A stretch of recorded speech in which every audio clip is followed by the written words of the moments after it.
Welcome to the joint health event provided by Hope Charities and BBBDN. We're so glad you've joined us. To get the most out of this event, make sure to register at hope-charities.org to get all the details. Throughout the event, we will be raffling off a $100 gift card in every session and even have some sessions where we'll give away $250 gift cards. If you're able to participate in 3 or more sessions, you will be entered into a chance to win up to $500 in gift cards. We have worked hard to craft this event with some amazing speakers to address topics all surrounding how you can keep your joints healthy or improve the impacts of arthritis related to living with a bleeding disorder. We have sessions on topics like the importance of joint health management with Dr. Matthew and coping with persistent pain with Jeff McFall. We also will have a couple discussion panels to talk about alternative therapies and types of corrective surgery where we will hear from professionals and patients alike. If you have questions about the event or how to get involved, email us at events@hope-charities.org. We hope you're able to take advantage of all the live sessions this weekend.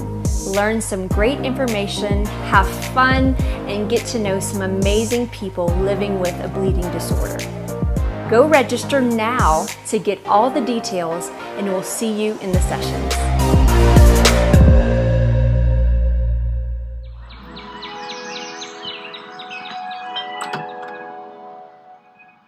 Honey, get the sanitizer. We have contact from the outside world. Let's wear it. Yeah. It's shoot day.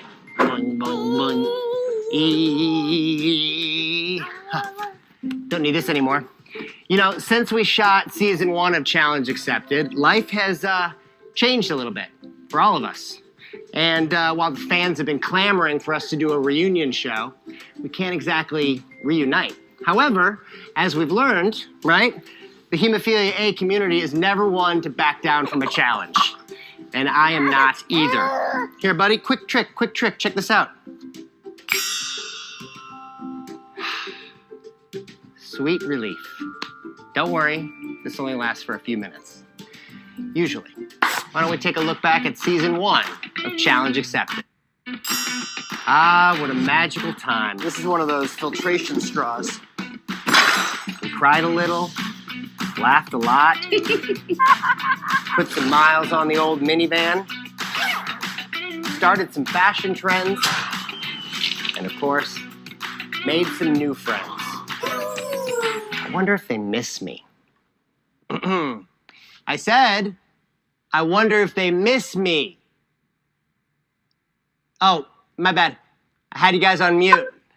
Hi, everybody. Hey, John. Hey, Justin. Hey there. Welcome to the Challenge Accepted Home Reunion.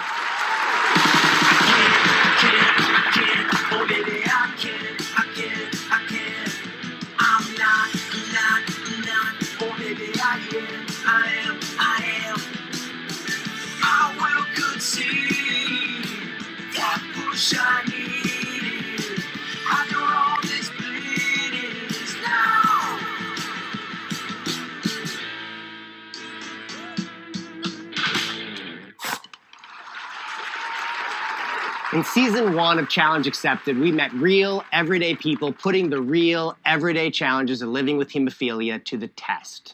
And now, with these extra challenges that all of us are facing, we're reuniting from the comfort and safety of our homes to slow the spread and protect those most vulnerable to COVID-19. We are virtually getting the band back together to reminisce and see how everyone's doing.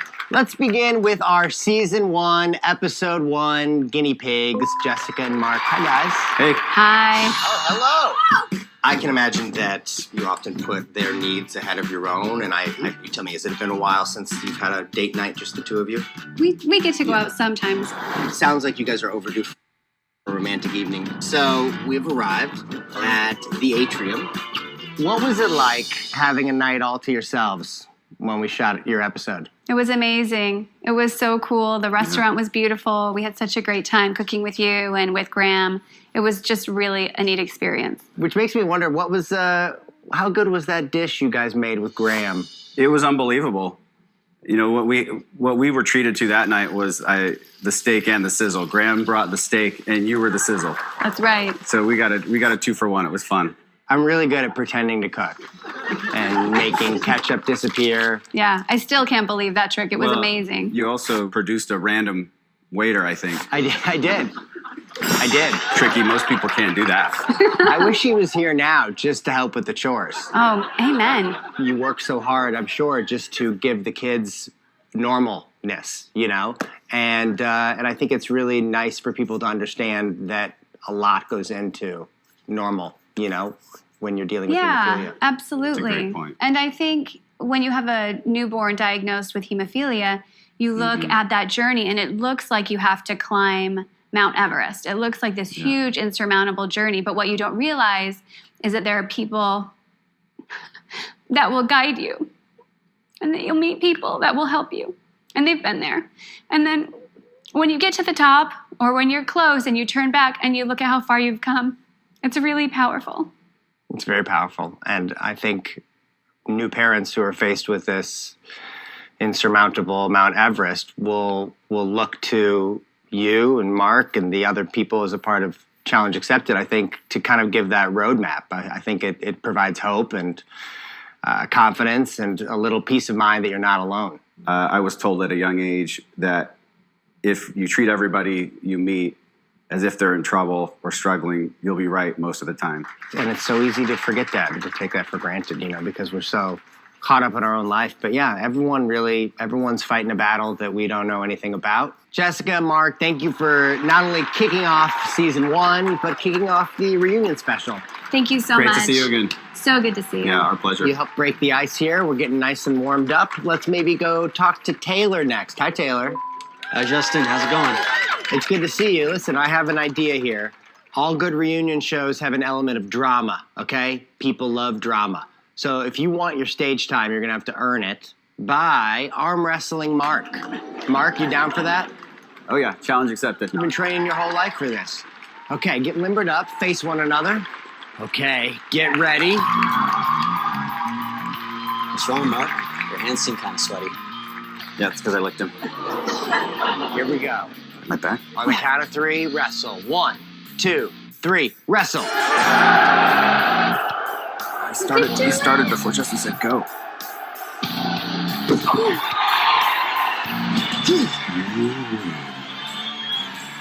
Taylor, well done.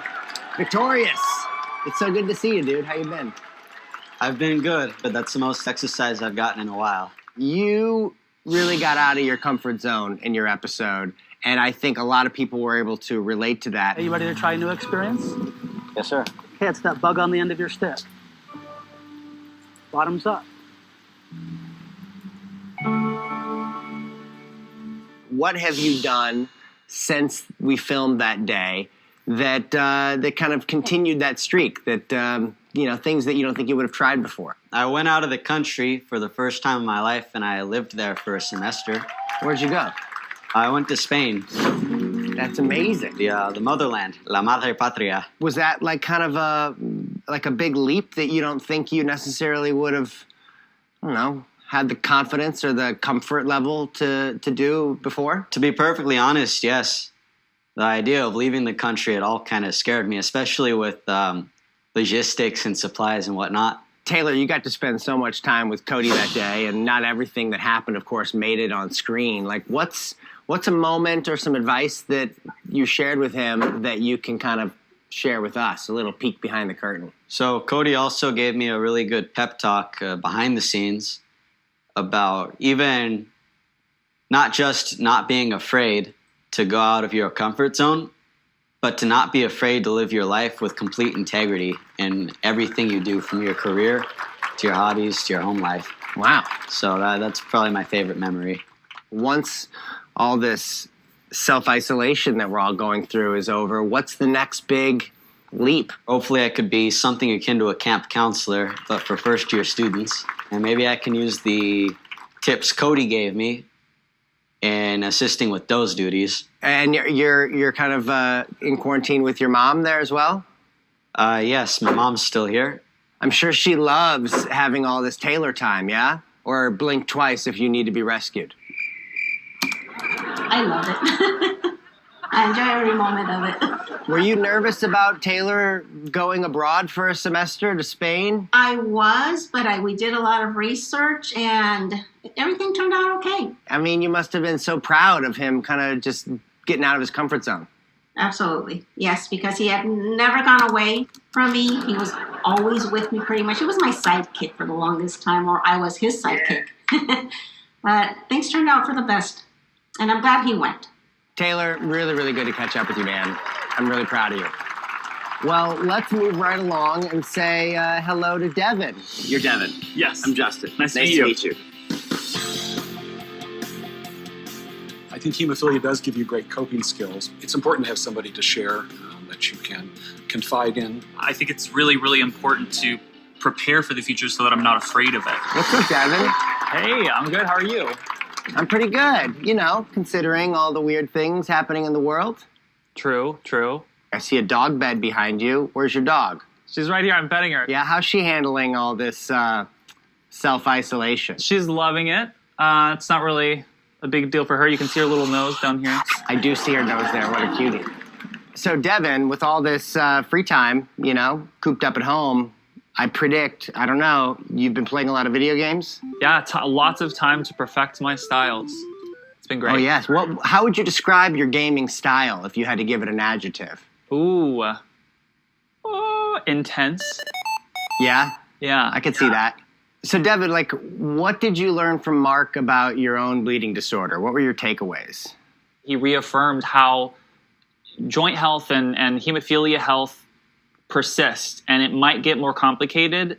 And as complicated as it can get, there are ways to get around it, and there are ways to get to the end of the tunnel and make sure you're healthy and happy. And then as I kind of learned more about Mark, I realized how much of a leader he is in our community. And so I was taken aback because I'm like, oh my gosh, I'm realizing how disconnected I am from my group. And now I'm in the presence of somebody who's done so much. And I just was processing that all at the same time. So it was really exciting, but overwhelming. What were you thinking at this moment? Take a look. A lot of people beat themselves up. They get emotionally hard on themselves when they have a bleed. They think they did something wrong. I think one of the difficult things actually to overcome is it's not something you did wrong. Bleeds are going to happen. But with the right treatment plan and with the right attitude, life can be good. I still I can't help but get emotional because it feels like that's such a real part of me that I don't really give any attention to. So when it came out there, it was really nice. There are moments in life where your brain saves those and kind of plays them back for you to remind you of who you are, and that's one that for sure will be in my head forever. I love that because when he said it's not your fault, I think that's exactly what I needed to hear from somebody who has that experience, because I don't have the experience to know if everybody else thinks that, but I can guess that they do. It's hard not to put that whole burden onto yourself consistently when you're going through issues with your health. It's so good to see you and catch up with you. You too, Justin. Why don't we use this opportunity here to ask some questions of everybody all at once? Where'd everybody go? Do I smell someone making a sandwich? That does look like a delicious sandwich. Don't mind if I do.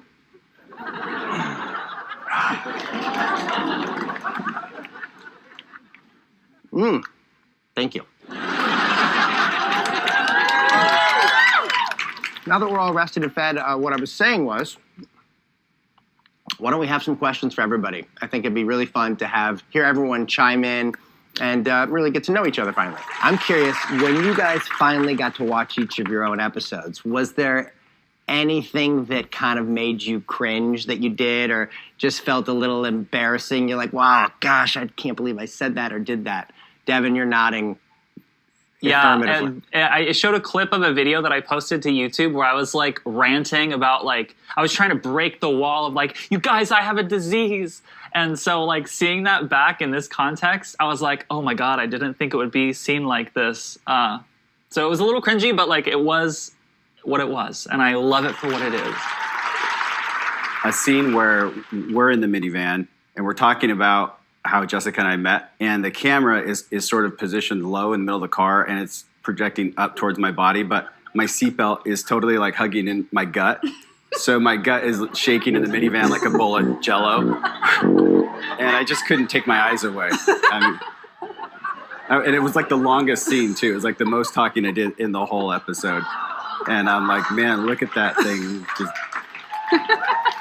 jiggle. I didn't even notice it. Yeah, see, I didn't notice. that's right. How do you feel that being on the show has brought you closer to the hemophilia community?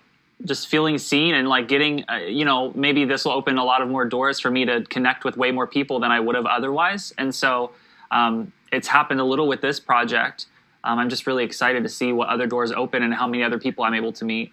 I realized that by being on the show, we all also have a responsibility to set a good example for those who are going to come after us. For me, I think watching the stories of other young men with hemophilia, like my son, has been really helpful because I was able to see how their lives have been different and how they have struggled in different ways, and to have empathy for them and to honor their journey. And Mark, have you met other fathers because of the show in the community that that you've created a new bond with? Yeah, I mean, most of the time, I'm known as that guy married to Jessica. Anyway, so this has brought me a little more notoriety. But I think for me, what's been really interesting is to look at Taylor and Devin, and they're kind of where my oldest kid's going to be in a few years, right? And it's been interesting for me to put myself in my oldest son's kind of mind and be like, oh yeah, well maybe he has similar questions and similar struggles, and as I talk to people about that, that's where my mind goes next, is the next transition for my kids. Devin, Taylor, what advice would you give Mark? I think that the first most important thing is, of course, for them to develop their own accountability. And I think as parents, of course, the best thing you guys can do is be that resource that can back them up. Let's say they're going through a hard time or whatever. I know you guys will, help them out. That's, I think, the most important thing. I love that. So good catching up with all of you. People at home, keep an eye out for Challenge Accepted Home Reunion Part 2, where we're going to catch up with the cast from the rest of Season 1, and then, of course, in true reunion fashion, we're going to get to see everyone from the entire cast mercilessly grill one another. In the meantime, I've got a little work to attend to. Important, busy work here. Nothing to see. Hey, ho, everybody get up. Ho, hey, ho, hey, ho. Everybody get up.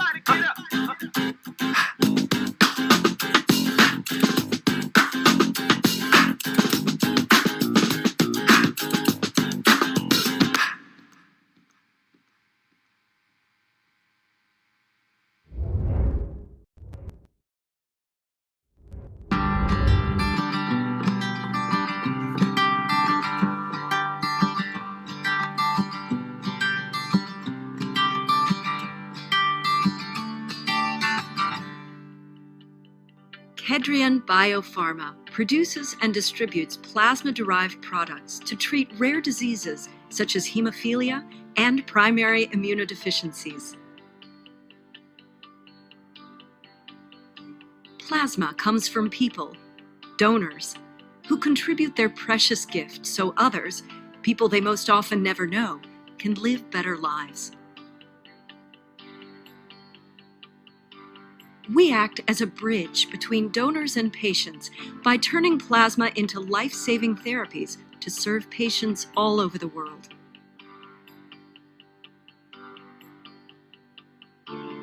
Kedrian is headquartered in Italy, with subsidiaries in Europe, the US, Latin America, and Asia. We own manufacturing plants in Italy, Hungary, and the US, and through KED Plasma, we operate state-of-the-art plasma collection centers in the United States and Hungary. Kedrian is the world's 5th player and Italy's first in the field of plasma-derived products. In Italy, we partner the national health system in its self-sufficiency program. At a global level, we distribute in approximately 100 countries, and we are market leaders for specialty treatments, including those used to prevent Rh sensitization. Kedrian started as a small family company, strongly connected to the communities where its people live and work. For us, social responsibility has always been a matter of being a good neighbor. Over the years, while expanding worldwide, we have maintained our role of bridging communities from the local to the global level.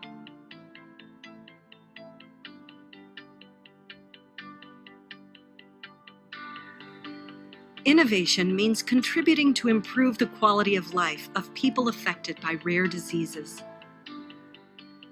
Every day, we cooperate with patient and donor organizations, supporting projects that make a difference. We invest in scientific research and disease awareness. We work to broaden access to plasma therapies globally. Every day, we strive to keep life flowing.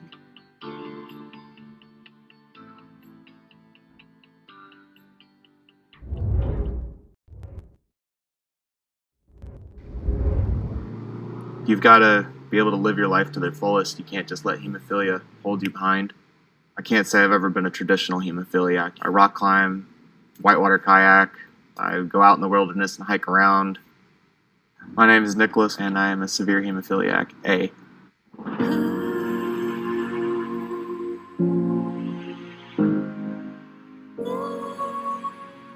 I was diagnosed at birth, so basically within the first 2 days of my life I was diagnosed.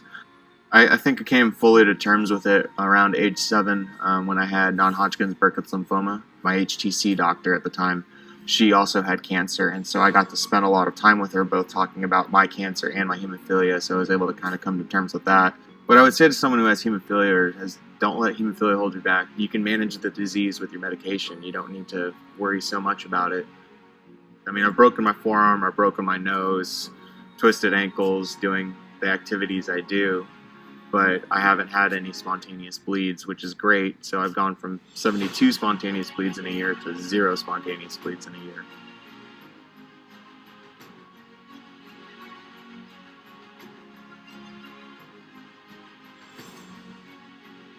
If you're having a bad day, there's nothing better than going out and fishing or going hiking. It doesn't make it difficult doing infusions outdoors.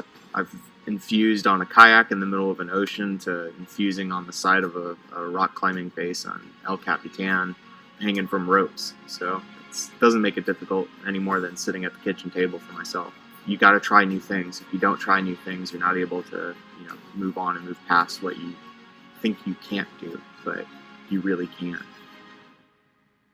I don't need to let hemophilia keep me down. I can kind of tell hemophilia, hey, I want to go out hiking today. I want to go fishing. I want to go climb a 10,000-foot mountain. I want to go with my buddies off-roading or skiing or snowboarding or surfing, and I'm able to do it. Not letting boundaries be set by someone else, but by my own self safely. That's pretty much where I like to live my life.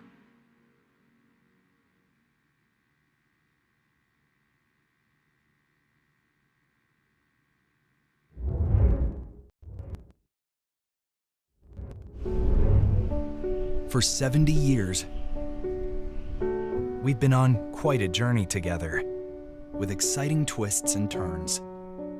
Today, it may feel like the way is blocked. You may feel isolated and alone. But even on the darkest road, we know who to turn to. Each other. Your journey is our journey. We're always moving forward with your long-term health in mind. And we'll continue to support you along this new path, every mile of the journey.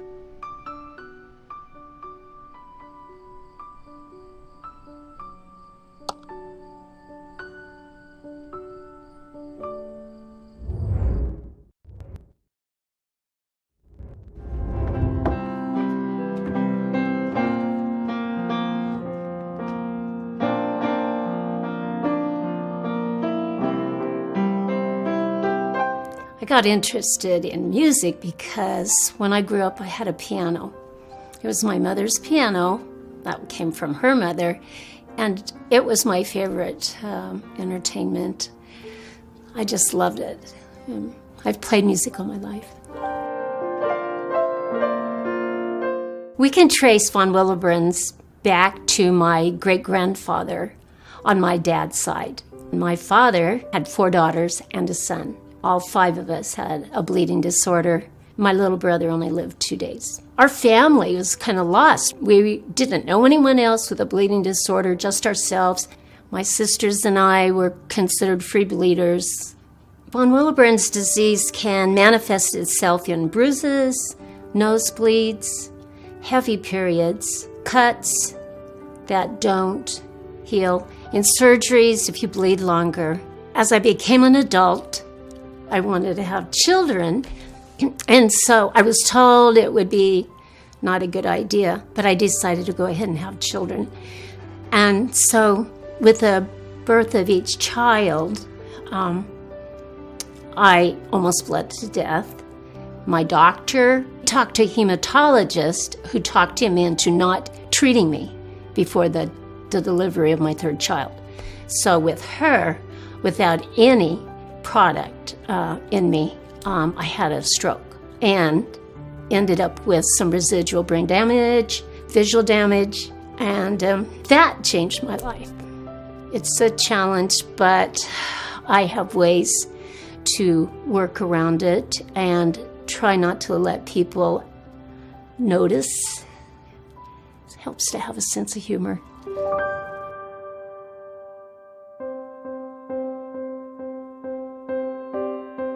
I'm a person who lives life to its fullest.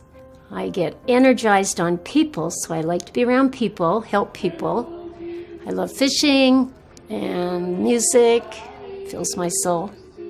I love being in the family band. That's one of the things that I think our audience appreciates. They see the family closeness that we have.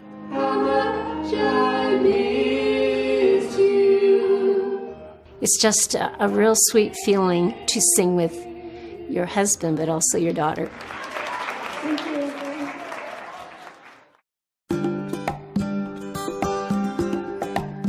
There are so many stories that go along with a chronic illness that's not told. I never realized how common von Willebrand's disease was. It affects 1 to 2% of the population.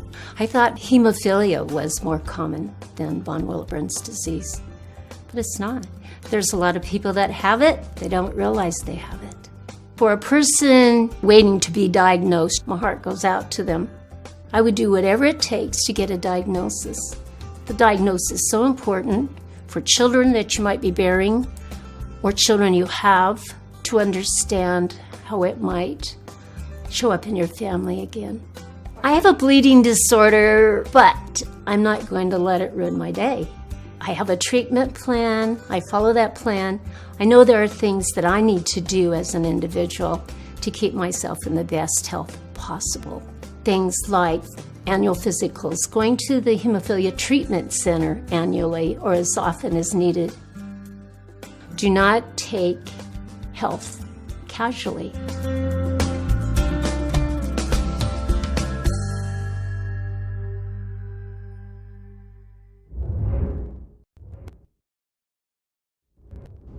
My name is David. I have severe hemophilia A, and I switched to Afstila in the fall of 2016.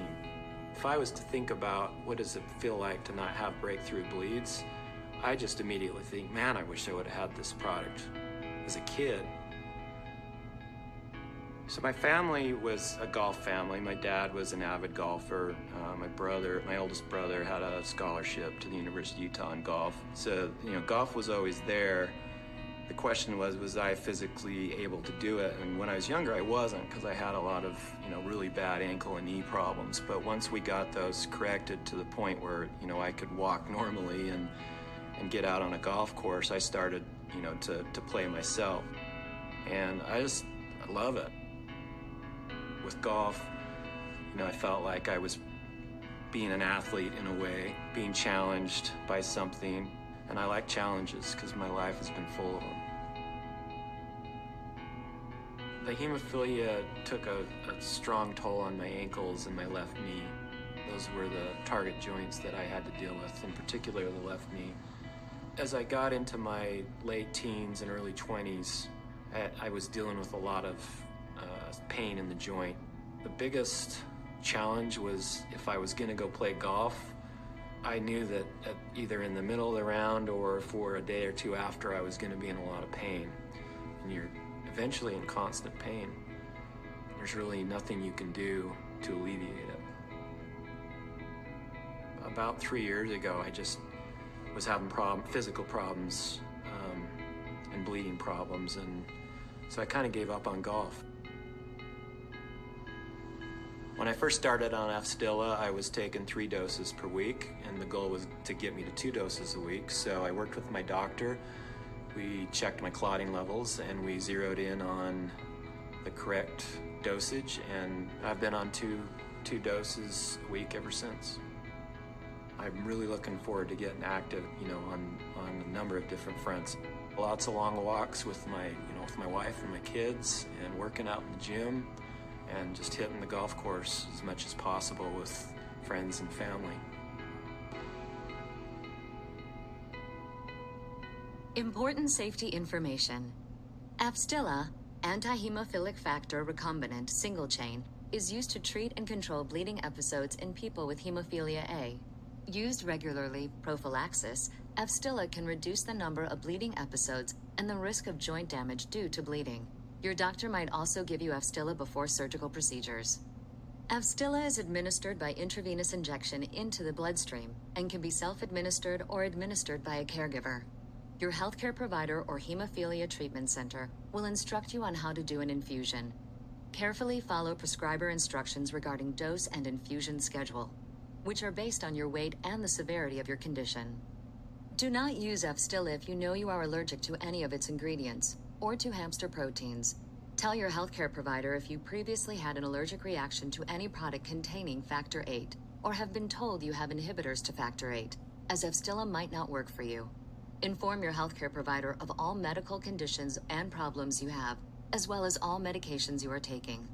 Immediately stop treatment and contact your healthcare provider if you see signs of an allergic reaction, including a rash or hives, itching, tightness of chest or throat, difficulty breathing, lightheadedness, dizziness, nausea, or a decrease in blood pressure.